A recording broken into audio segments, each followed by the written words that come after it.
లక్షల మంది జనగామ జిల్లా ప్రజల ఆత్మగౌరవ సభ, జనగామ తెలంగాణ అస్తిత్వ సభ, తెలంగాణ సాయుధ పోరాటానికి ఆరంభించిన సభ.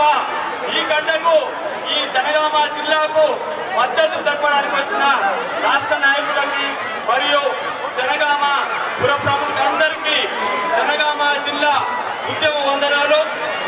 ప్రతి ఒక్కరూ జనగామ జిల్లాల నుండి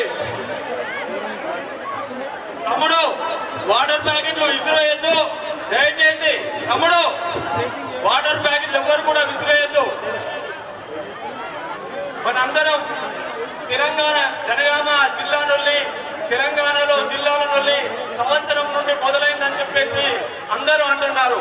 కానీ ఒక విద్యార్థిలాగా, ఒక విద్యార్థి నాయకుల్లాగా మేమందరం 2009 నుండి తెలంగాణ ఉద్యమం చేస్తుంటే మమ్మల్ని అందరూ, మా అమ్మలు, మా ఇంట్లో వాళ్ళు అడుగుతున్నారు, ఎందుకు బిడ్డ చదువు బంద్ చేసి నువ్వు ఉద్యమం పోతున్నావు, చదువు బంద్ చేసుకొని ఎందుకు నీ జీవితాన్ని ఖరాబు చేసుకుంటున్నావు అంటే, జనగామ బిడ్డలాగా మేము ఒకటే చెప్పినాం, తెలంగాణ వస్తే మొట్టమొదటి జిల్లా జనగామ జిల్లా చేస్తా అన్నాడు కేసీఆర్. కాబట్టి మేమందరం తెలంగాణ కోసం పోరాడుతున్నామని చెప్పేసి చెప్పాం.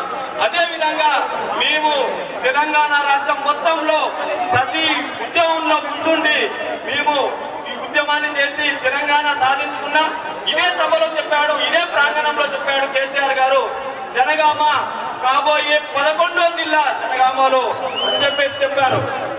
అదే 11వ జిల్లా 27 జిల్లాలు చేసిన 11 రాలేదా నీకు ముఖ్యమంత్రి గారు అని చెప్పేసి మేము సభాముఖంగా జనగామ ప్రజల పక్షాన్ని అడుగుతున్నాం. నువ్వు ప్రతిసారి అంటావు నేను మాట తప్పితే నా మెడ నరుక్కుంటా అని, మరి ఇప్పుడు ఏం చేస్తావు? నువ్వు మెడ నరుక్కో మరి జనగామ జిల్లా ఇయ్యకుంటే. కాబట్టి ఇదే సభ నుండి చెప్తున్నాం, నువ్వు ప్రజాభిప్రాయం జనగామ జిల్లా చేయడానికి ప్రజలు ఏకాభిప్రాయంతో లేరన్నారు. రండి, ఈ సభ దగ్గరకు రండి. ఎంతమంది ప్రజలు? 10 లక్షల మంది ప్రజలు వస్తున్నారు. మీరు ఈ సభ దగ్గరకు వచ్చి ఏకాభిప్రాయం లేదా మీరు తెలుసుకోండి. కాబట్టి ఇప్పుడైనా మీరు కళ్ళు తెరుచుకోండి.